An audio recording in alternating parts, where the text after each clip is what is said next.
E o ministro da Advocacia-Geral da União, Jorge Messias, ignorou um alerta do próprio órgão que apontou o sindicato do irmão do presidente Lula como um dos principais envolvidos em suspeitas de descontos ilegais a aposentados. A informação é do Estadão.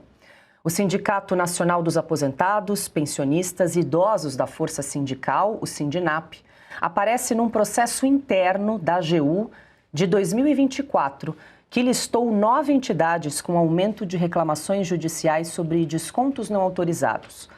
O objetivo era investigar as irregularidades e, em caso de confirmação de fraude, cancelar os convênios com o INSS. Messias pediu à Justiça, em maio deste ano, o bloqueio de bens de entidades suspeitas, mas deixou de fora 6 das 9 associações mencionadas no levantamento da AGU.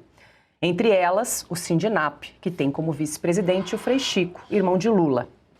De janeiro de 2019 a junho de 2025, o sindicato movimentou 1 bilhão e 200 milhões de reais. Silvio Navarro, muito boa noite. A gente abre o programa com essa notícia. Silvio, o fato novo é que essa revelação do Estadão é que o Jorge Messias, da AGU, sabia, foi informado, porque havia um documento interno da Advocacia-Geral da União e ainda assim escolheu preservar o sindicato do irmão de Lula do bloqueio ali de mais de 2 bilhões de reais para tentar ressarcir o roubo dos aposentados. Muito boa noite, Silvio, seja bem-vindo. Boa noite, Paula, Ana, doutor Marcília, Piotto, boa noite para quem nos acompanha. Olha, isso na administração pública, até onde eu sei, é considerado crime de prevaricação, ou pode ser enquadrado como crime de prevaricação. Um ministro, alguém que tem o cargo, aliás, de advogado-geral da União, a receber denúncias dessa magnitude, dessa gravidade e não tomar medidas cabíveis, já é um absurdo. Quando a associação ou a entidade envolve alguém ligado à família do presidente da República, portanto, do seu patrão imediato, torna-se ainda mais suspeito.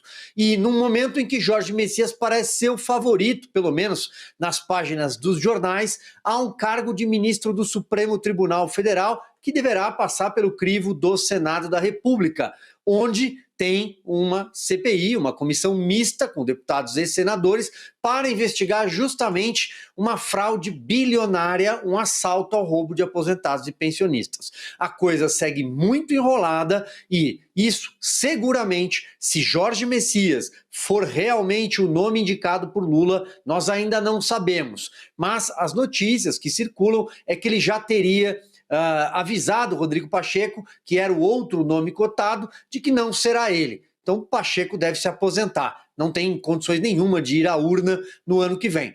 Portanto, Jorge Messias encontrará ainda mais dificuldades no Senado. Ou então, deixa tudo para 2026 e aí algum arranjo pode acontecer. Mas, no meu entendimento, finalizo, Paula, isso é crime de prevaricação. Isso é grave, ou pelo menos deveria ser no Brasil.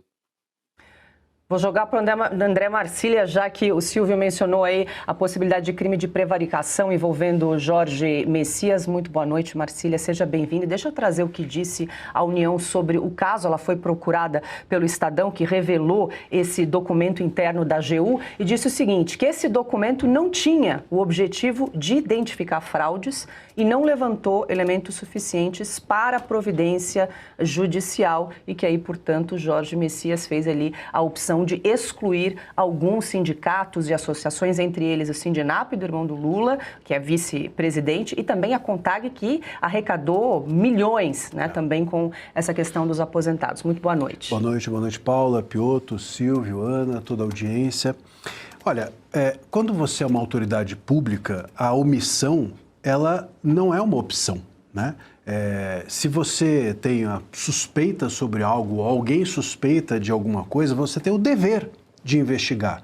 Inclusive, eu vi alguns membros da CPMI dizendo o seguinte: a gente precisa ver se essa omissão foi dolosa, se houve uma intenção proposital nessa omissão. Não tem que ver nada. Se você é uma autoridade pública, você não precisa ter culpa ou você não precisa ter a intenção ou não, porque o seu dever é sempre de denunciar, é sempre de investigar, é sempre de tomar uma providência.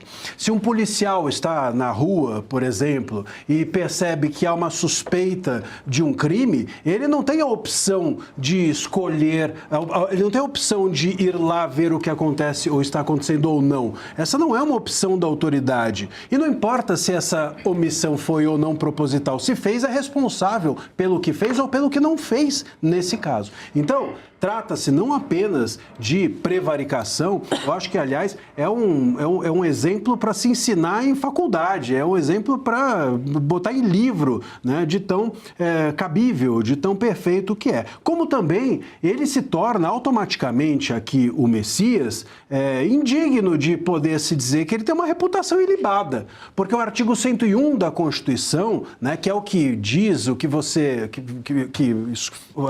trata dos requisitos para um ministro do STF, o artigo 101 é muito claro. Notável saber jurídico, por incrível que pareça, porque hoje em dia, né, as pessoas saibam que não está lá que você precisa ser pertencente a alguma minoria, não está lá que é preciso obedecer à diversidade, não está lá que precisa ser advogado de político, nada disso. Está lá só que você tem que ter notável saber jurídico, que é algo que, enfim, ninguém muito dá bola hoje em dia, e reputação ilibada.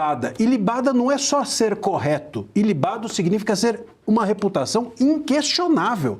Bom, se a imprensa está questionando, se nós estamos questionando, se existe, portanto, a possibilidade da reputação dele ser questionável, ele já não é mais apto a ser ministro do STF. Vamos ver o que o Lula vai fazer com essa possível indicação e o que o Senado, e sobretudo não o plenário, mas sobretudo a CCJ, que é a Comissão de Constituição e Justiça, por onde se passa antes de ir ao plenário, o que ela fará e que tipo de parecer ela dará a respeito dessa possível nomeação do Messias. Vamos nos lembrar que o Messias, ele está até agora apto nas mãos do Lula a ser nomeado por ter sido um ajudante de ordens imorais, desde lá atrás, quando ele foi entregar uma nomeação super questionável, né, ou poderia estar levando uma nomeação super questionável ao Lula, no momento em que o Lula poderia ser preso. Ele já não começou bem, portanto, a sua carreira pública. Vamos ver como ela termina.